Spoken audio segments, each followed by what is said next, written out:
Hey everyone, welcome to Pet Life with Beck. Today's video, I just wanted to go over a few things because there's been quite a bit happening here lately, and some of that news is very exciting for pet rabbit owners in Australia. Now this news is very new. On the 16th of June, which was yesterday for me, as I'm recording this, the, I can't remember what it's called, the Australian Pesticide and Veterinary Management Authority, maybe, APVMA, approved, they did an emergency approval for the Filivac vaccine in Australia. Now, what does that mean? That means that very shortly you will be able to get your rabbit vaccinated for RHDV2 in Australia, which is one of the versions of calicivirus. Now, in Australia, we have had the SILAP vaccine for calicivirus in Australia for many years.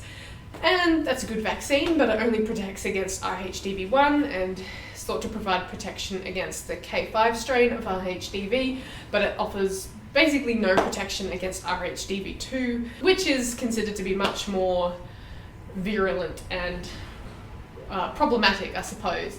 And it's possibly, might eventually become the dominant strain. So it's really important that we have the vaccine for that here. Now, the vaccine for that has been available overseas for many years now. RHDV2 has been present in Australia for about 7 years, so it's about time they did something about this. And so I'm just amazed that we finally got there, that we have approval for this vaccine. So as far as I can tell, obviously it only just got approved yesterday, so the vaccine isn't here yet. And it will be distributed, I think it's called CEVA International, or CEVA.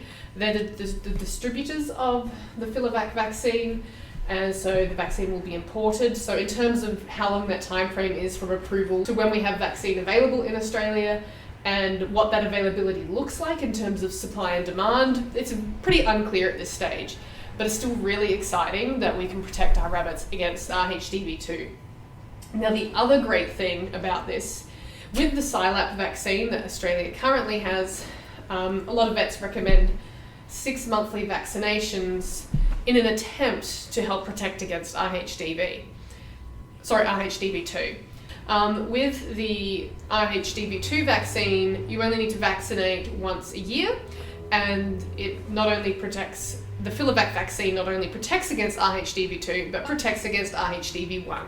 So your rabbit will only need one vaccine, they won't also need the SILAP vaccine, which is fantastic. So that's really good news for all Australian rabbit owners, and hopefully it shouldn't take too long for that vaccine to become available for us. So I do recommend, hello Jasper, hi. It's probably a good idea to ring your local rabbit vet and ask them if they're aware of the information or if you can go on a waiting list for the vaccine, because I suspect that once it's actually here, demand could be quite high. So yeah, that's been pretty exciting news. Other news out of here, you may or may not have heard on the news depending on where you are in the world. So Australia has a big problem at the moment. I mean, inflation is happening everywhere, but the eastern states of Australia had a lot of flooding, and between that and various other factors that are ongoing that I can't even begin to explain, the price of a lot of fruits and vegetables has gone up, but especially on lettuce.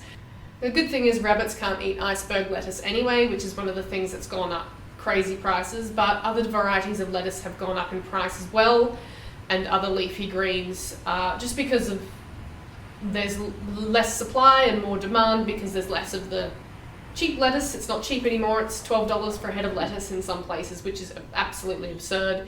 Here it's about $8 for a head of lettuce if you can find it. But that is iceberg lettuce, which rabbits can't eat, but that in turn makes other lettuce varieties harder to find and more expensive as they become more in demand. So there's a whole big thing in the news because people were outraged that KFC had replaced lettuce in their burgers with cabbage. So not a choice that I would make, but that is what it is. So yeah, owning a rabbit is becoming more expensive in terms of feeding if you give them a lot of leafy greens. We've actually been on sort of more limited leafy greens lately because of budget restraints anyway, but they still get lettuce and radicchio and a bit of fennel and silver beet every now and then. It's just, we're not giving it all the time in large amounts like we usually would because it's simply expensive anyway. So this video is becoming very rambly. I'm going to move on. I did get a new bale of hay this week, so I'm going to show you some footage of that, of me cleaning out the hay box and putting in that new bale of hay. So that was something that we did this week. So that's all I'm going to ramble on about. I'm just going to cut straight to the footage of the sorting out the hay box and popping in the new bale.